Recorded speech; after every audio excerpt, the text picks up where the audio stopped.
कुरान मजीद कहता है कि असहाबे काफ 309 साल के लिए सो गए। फिर जब वो उठे तो उन्हें ऐसा एहसास हुआ जैसे वो एक पैर दो पैर सोए हों। वजूद में तब्दीलियां कोई नहीं है सर। तो उस वक्त अगर ये सब कुछ हुआ है तो जाहिर है साइंटिफिकली प्रूवन तरीके से हुआ है, सब कुछ पॉसिबिलिटी के साथ हुआ है। तो आज हमारी अंडरस्टैंडिंग किस हद तक है, हम कहां तक उसे समझ पाए, ये कैसे हुआ? पहले तो मैं ऐसे शुरू करता हूं कि अल्लाह ताला एक तो हर चीज़ पर कादिर है, वो मौज़ा करना चाहे तो कर सकता है। पर हमें जब अल्लाह ताला कहता है कि कुरान करीम पर तदब्बुर करें और कुरान करीम की आयतें बयान हुई तो इसमें ज़रूर कोई निशानी होगी हमें समझने के लिए, कोई राज पड़े होंगे। जैसे हमने हज़रत सुलेमान अलैहिस्सलाम के वाक़े की बात की कि हमें उससे सीखना चाहिए था कि इसमें कोई राज हैं, तो इसमें भी कोई राज होंगे जो अल्लाह ताला हमें बताना चाहे। आपको ये पता है आसिफ साहब, आजकल दुनिया के लिए सबसे बड़ा अलमिया क्या है? साइंस के लिए, नासा के लिए सबसे बड़ा अलमिया हमारी ये कायनात जो ऑब्जर्वेबल है, जो हम ऑब्जर्व कर सकते हैं, उससे बाहर कितनी है हमें नहीं पता। वो 93 बिलियन लाइट ईयर्स पे फैली हुई है। 93 बिलियन लाइट ईयर्स पे हम लोग 93 बिलियन लाइट ईयर्स का मैं वैसे आपको एक अंदाज़ा देता हूँ।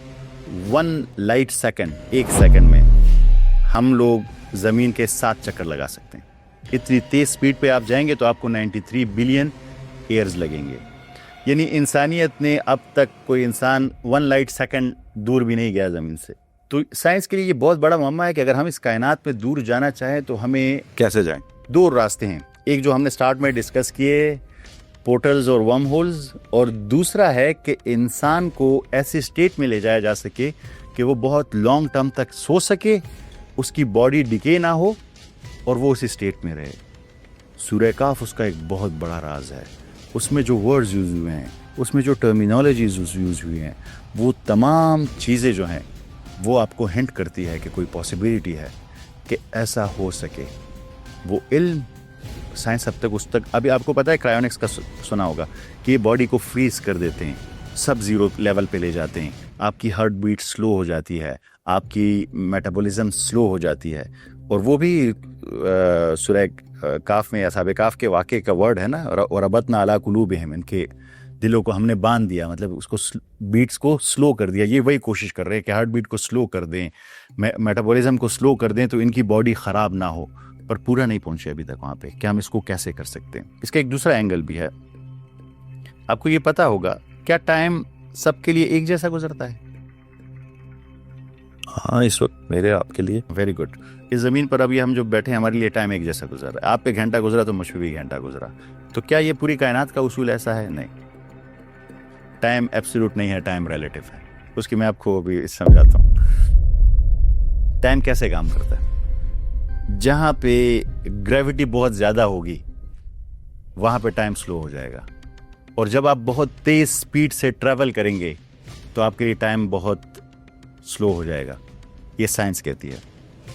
मैं आपको एक कंसेप्ट की तरफ लेके जा रहा हूँ। आपको पता है जब बिग बैंग हुआ, वो हुआ 13.8 बिलियन ईयर पहले, 13.8 बिलियन ईयर पहले। उस टाइम जो फोटोन था, लाइट का पार्टिकल था, उस पर कितना वक्त गुजरा? फिर 13.8 बिलियन ईयर्स नहीं, उस पर 1 सेकंड भी नहीं गुजरा।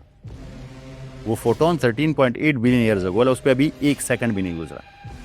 इस ज़मीन पर पूरे 13.8 बिलियन ईयर्स गुजर गए, उस फोटोन पे अभी 1 सेकंड भी नहीं गुजरा। क्यों? क्योंकि वो ट्रैवल करता है स्पीड ऑफ लाइट पर। साइंस कहती है कि जब भी आप स्पीड ऑफ लाइट पर ट्रैवल करेंगे आपके लिए टाइम रुक जाएगा। आप जिस एज में हैं इसी एज में सारी ज़िंदगी रहेंगे। कहने का मतलब ये है कि जब चीज़ें जो है वो स्पीड ऑफ लाइट से ट्रैवल करे, ग्रेविटी के करीब हो, एक और चीज़ भी है।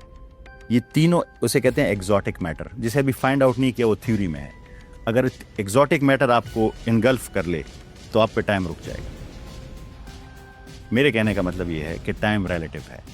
ऐसा भी हो सकता है कि मुझ पे 1 मिनट गुजरे और आप पर 10 साल गुजर जाए। साइंस कह रही है कि ये पॉसिबल है, लेकिन हम एक जगह में नहीं हो सकते। एक जगह में भी वो डिफरेंट है। फिर उसमें आता है एग्जॉटिक मैटर। एग्जॉटिक मैटर को ऐसे ले लें, वो एक ऐसी, इसकी एग्जांपल ऐसे ले लें कि टाइम को पानी की तरह ले लें। आप एक जगह बैठे हुए और आपके आसपास पानी बह रहा है, वो टाइम है, और उसको आप फ्रीज कर दें तो पानी रुक जाएगा, तो टाइम रुक जाएगा। तो एग्जॉटिक मैटर उस जगह को फ्रीज कर देता है। अब ऐसे कह लें कि एक समंदर बह रहा है, उसके साथ आप बह रहे हैं, वो समंदर टाइम है और आप भी टाइम के साथ साथ जा रहे हैं। पर अगर आपके गिर्द मैंने एक शीशे का होल रख दिया, उस पानी में आपको वहीं पे रोक दिया, टाइम गुजर गया, आप वहीं पे रुक गए। वो काम एग्जॉटिक मैटर कर सकता है, जो एक थ्योरी है। अभी साइंस ने उसे फाइंड आउट नहीं किया, पर पॉसिबिलिटी है, थ्योरी में पॉसिबिलिटी है कि ऐसा मैटर अगर मिला तो हम टाइम को रोक लेंगे। तो असहाबे काफ के गार में एग्जॉटिक मैटर हो सकता है, टाइम रिलेटिविटी हो सकती है, टाइम रिलेटिव हो सकता है, उसमें कुछ और भी बड़ी इंटरेस्टिंग बातें हैं, वो थोड़ी डिटेल हैं। एक चीज़ मैं आपको बता देता हूं, कुरान करीम ने जो वर्ड यूज़ किया कि अगर आप उसे देखते तो रोब का वर्ड यूज़ किया। अब रोब ऐसा खौफ है ना कि आप बेइंतहा डर जाए और भागे, खौफनाक। तो अगर कुछ लोग सो रहे हैं, उनके पास कुत्ता है, तो आप ऐसे खौफ में मुब्तला होंगे उससे? क्या ये पॉसिबल है? नहीं। तो कुत्ते को देखकर खौफ थोड़ी आता है। ऐसा डर खौफ सकता है इंसान, खौफ नहीं खाता। ऐसा खौफ तो नहीं आ सकता ना, नहीं आ सकता। रोब में आ जाए आप। तो फिर वहां क्या ऐसा था कि वो देखते तो ऐसे खौफ में आ जाते? पर बयान तो कुत्ता है ना सर वहां। हाँ, है तो कुत्ते का ही बताया गया। नहीं, वो रोब क्यों आया? वो तो ये नहीं कहा कि कुत्ते की वजह से आपको रोब आ जाएगा। रोब में क्यों आया? अगर आप उन लोगों को देख लेते तो आप रोब में आ जाते। क्यों रोब में आ जाते? वो ऐसी क्या स्टेट में थे कि उन्हें आप देखते तो आप रोब में आ जाते? कुत्ते को देख के आपको वैसे ऐसा खौफ आएगा? नहीं आएगा। कितना भी खतरनाक कुत्ता हो, पर आप वो लोग जो सो रहे हैं उनको देखकर क्यों खौफ आएगा? उसकी एक साइंटिफिक थ्योरी है। थ्योरी अगेन ठीक भी हो सकती है और गलत भी हो सकती है। देखें, जब आप जीरो ग्रेविटी में होते हैं तो आपका ये बॉडी डिके जो है वो रुक जाता है। जो जर्म्स करते हैं, जो बैक्टीरिया वायरस हो जाते हैं, वो रुक जाता है आपका। और जब आपकी हार्ट बीट स्लो होती है, आपकी मेटाबॉलिज्म स्लो होती है, तो आपकी बॉडी डिके रुक जाती है वहाँ पे। तो अभी मैं आपको एक पिक्चर, थ्योरी अगेन, उसको समझिए। अगर इस रूम में इस टाइम ये जीरो ग्रेविटी पे हो जाए तो क्या होगा?